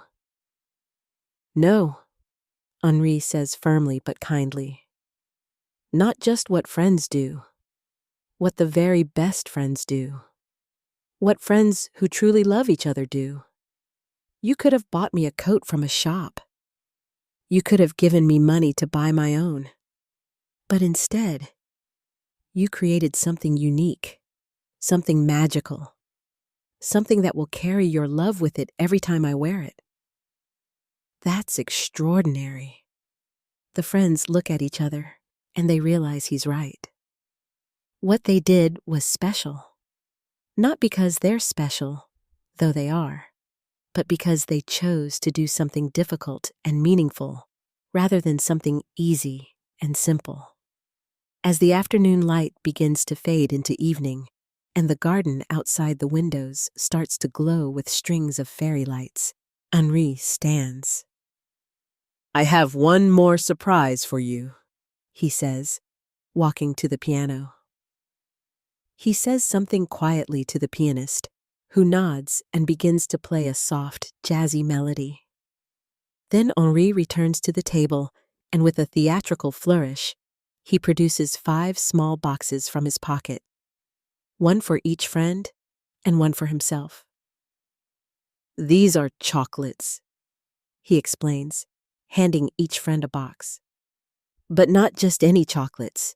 These are chocolates I made myself this afternoon while you were getting ready to come here, and I've infused them with my own magic, my gratitude, my joy, my hope for your future adventures. They open the boxes to find 3 chocolates each, shaped like tiny monuments, a miniature Eiffel Tower, a tiny Notre-Dame, a small Arc de Triomphe. The chocolates are works of art, detailed and perfect. One more tradition, Henri says. In France, when someone gives you a gift from the heart, you must give something back from your heart. You gave me warmth and comfort. I give you sweetness and joy. Now we eat together, and our friendship is sealed. They each choose a chocolate and eat it at the same time Henri eats his. The chocolate melts on their tongues, and it's like every wonderful thing they've experienced in Paris condensed into one perfect taste. They can taste the view from Sacré-Cœur and the art in the Louvre and the hope of Notre-Dame and the laughter of children in Luxembourg Gardens and the wonder of the Eiffel Tower lighting up at night. When the chocolate is gone, they sit in warm silence, the piano music filling the space, the garden lights twinkling outside, the tea room warm and peaceful around them. Thank you, Henri finally says, for everything, for the coat and hat, for the adventure you went on to make them, for your friendship, for this perfect day. Thank you, the friends chorus back, for this magical tea, for the chocolates, for sharing your story, for being you. As they prepare to leave, Henri walks them to the hotel's grand entrance. He's still wearing his new coat and hat, and every person they pass, guests, staff, other chefs, comments on how distinguished he looks, how professional, how perfect. At the door, Henri crouches down one more time to hug his friends. Come back soon, he says. Paris is your home too now, and Le Palais Enchanté will always have a table for you. We will, Peach promises. We absolutely will. They step out into the Paris evening, the city lit up and beautiful, the air cool but pleasant, the sounds of traffic and laughter and life all around them. As they walk back toward Montmartre, tired but deeply happy, they talk about the day, about the tea, about Henri's joy, about the magic of it all. We did something really good, Sunny says as they climb the hill toward home. We did, Mittens agrees. And we had an adventure, Biscuit adds. And we experienced magic, Peach finishes. They reach their apartment, climb the 4 flights of stairs, and let themselves into their cozy home. The apartment welcomes them back, and they can still see the faint glow from the leftover strands of magical yarn on the table. They prepare for bed, wash up, put on their pajamas, and as they're about to turn out the lights, Peach says, You know what? I think we should stay in Paris a little longer. There's still so much to see and do. Yes, the others agree enthusiastically. And so, as they drift off to sleep, they're already dreaming of more adventures, more magic, more friendship, more joy.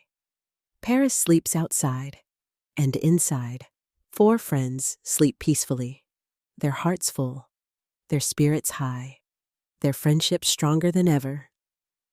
Chapter 10: Springtime in Paris and the Magic of Friendship. Where endings become beginnings and love remains. The next few days pass in a happy blur of Parisian adventures. The friends, having completed their quest and helped Henri, feel free to simply enjoy the city, to explore without purpose other than the joy of discovery. They visit the Latin Quarter bookshops, browsing through old volumes and new releases, breathing in the lovely smell of paper and ink. They climb the Arc de Triomphe and look out over the star-shaped intersection below, watching the crazy ballet of Parisian traffic. They take a boat ride on the Seine, gliding under bridges and past monuments, seeing Paris from the water's perspective. They have picnics in the Tuileries Gardens, buying fresh bread and cheese and fruit from street markets, and spreading their feast on the grass, while statues look down benevolently at them. They visit Montparnasse and see the graves of famous artists and writers, leaving little stones on the monuments as tokens of respect. They explore the Marais, with its beautiful old mansions and trendy boutiques and delicious falafel restaurants. Every few days, they visit Henri at Le Palais Enchanté. He's transformed in his new coat and hat, more confident, more comfortable, more himself. He's no longer shivering in his kitchen, no longer distracted by discomfort. His cooking has reached new heights because he can focus entirely on his craft, and the hotel's restaurant has received its 3rd Michelin star, with reviewers noting that Chef Henri's dishes have a special quality to them, a warmth that goes beyond the physical. Each visit, Henri prepares something special for them. Sometimes it's dinner at the hotel restaurant. Sometimes it's a private cooking lesson in his kitchen. Sometimes it's just coffee and pastries in his office while they chat about life and dreams and friendship. One particularly beautiful morning, the friends are having breakfast at a café on the Place des Vosges, the oldest planned square in Paris, with its beautiful Renaissance architecture and arcades. They're eating tartines, toasted bread with butter and jam, and drinking café au lait and discussing what they want to do with their day. "I have an idea," Mittens says, setting down her cup. "What if we collected more magical yarn? Not for a specific project, but just to have, to take home with us as souvenirs of our time here." "That's a lovely idea," Peach agrees. "We could collect a small amount from different places, and each of us could take some home." "Where should we go?" Sunny asks, always ready for an adventure. They consult their Paris guidebook and make a list. They decide to visit 3 more places. Places they haven't been yet. Places that are important to Parisian life. Their first stop is the Père Lachaise Cemetery. It might seem like an odd choice for collecting magical yarn, but the cemetery is actually one of the most beautiful and peaceful places in Paris. It's more like a park than a traditional cemetery, with tree-lined paths and elaborate tombs that are works of art in themselves. They walk through the cemetery's winding paths, paying their respects at the graves of Oscar Wilde, Edith Piaf, Jim Morrison, and countless others who have contributed to art and culture and human understanding. The cemetery is quiet, but not sad. It's contemplative, a place where you can think about life and death and legacy and meaning. And there, on a bench beneath a flowering cherry tree, near the grave of an unknown artist whose tombstone simply says, "She painted the world more beautiful," they find a skein of yarn. This one is the color of memory, soft gray with threads of gold and silver running through it, like photographs fading but never quite disappearing. They take only a small amount, just enough for each of them to have a little, and they leave the rest for the next person who might need it. Their second stop is the Musée d'Orsay, the museum housed in the former railway station, home to the world's greatest collection of Impressionist and Post-Impressionist art. They wander through rooms filled with Monet's water lilies, Renoir's dancing couples, Van Gogh's swirling skies, Degas' ballet dancers.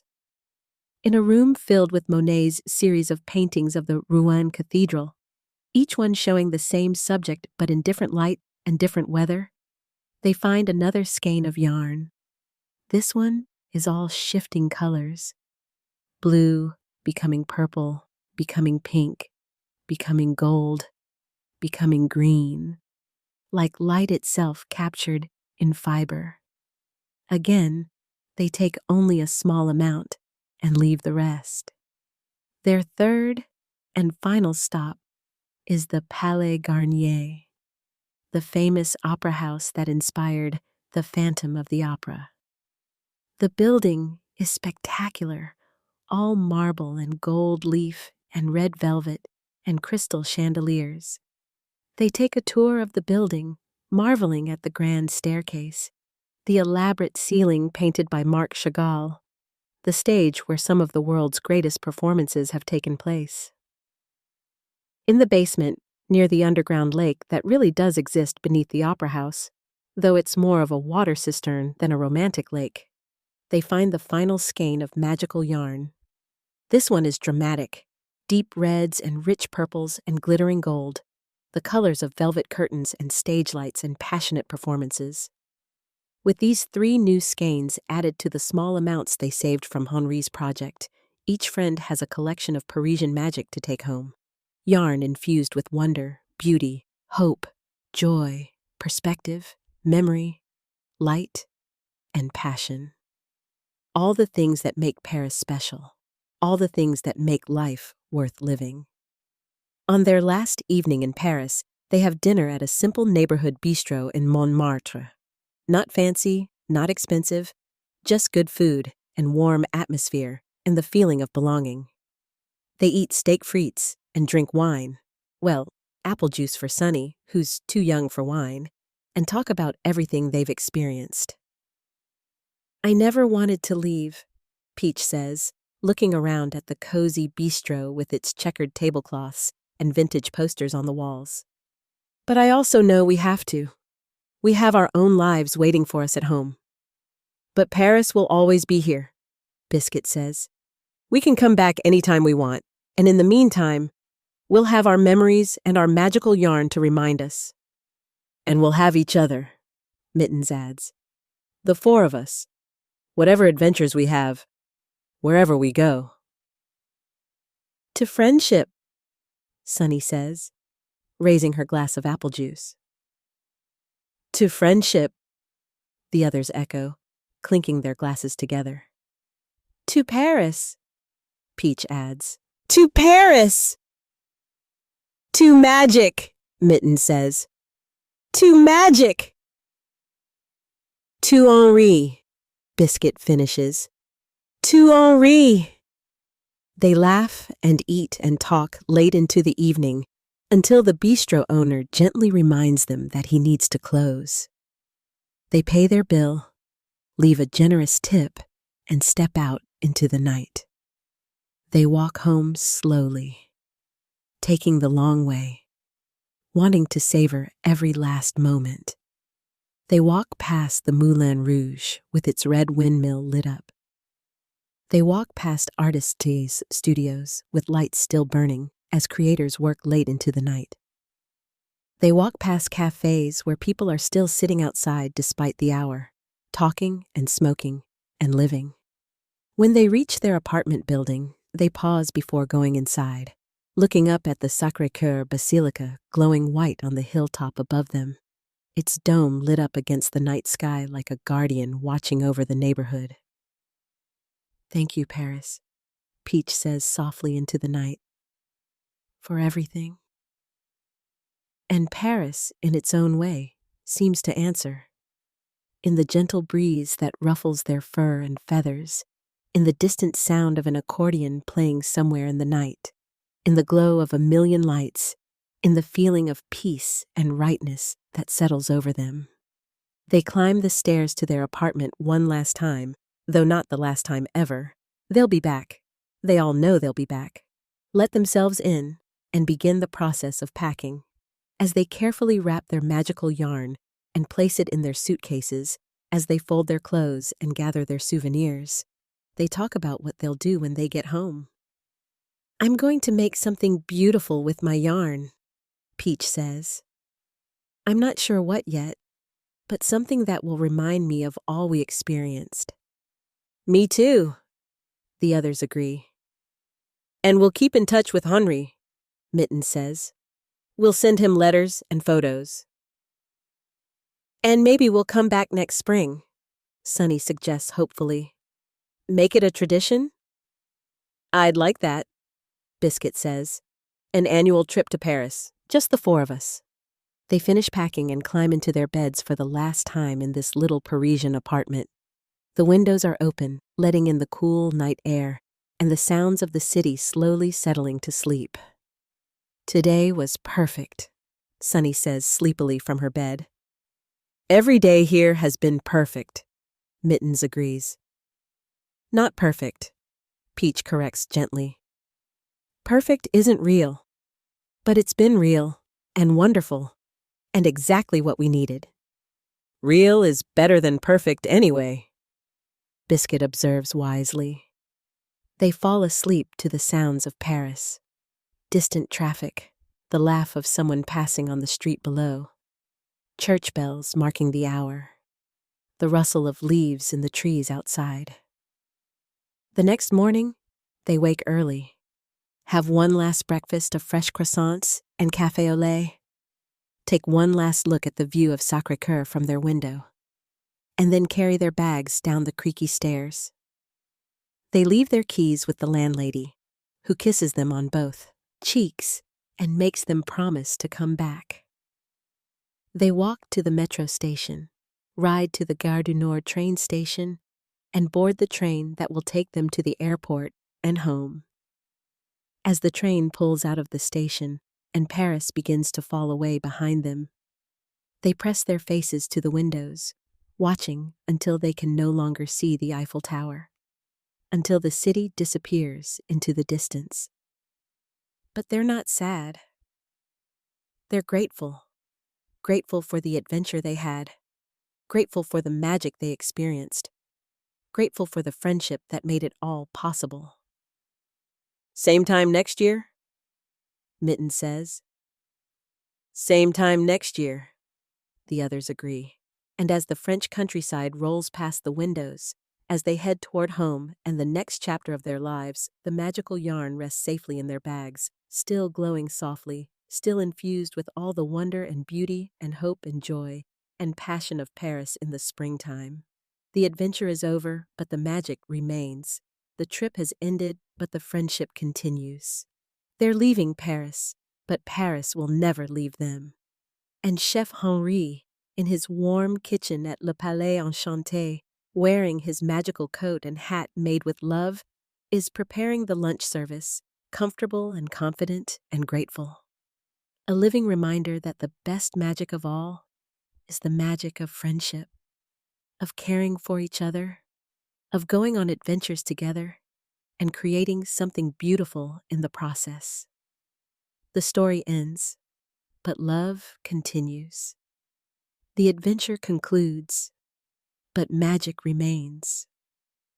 The friends go home, but Paris stays in their hearts. And somewhere, in a little craft shop in Le Marais, a shop owner smiles to herself, knowing that 4 more seekers have found what they were looking for, knowing that the magical yarn has once again woven its spell, knowing that Paris has shared its gifts with those who were willing to see them. The end. May you find your own magical yarn, dear reader. May you go on adventures with those you love. May you create beautiful things that warm the hearts and bodies of those who need it most. And may you always remember, the greatest magic is love, and the greatest adventure is friendship. À bientôt, Paris. Until we meet again.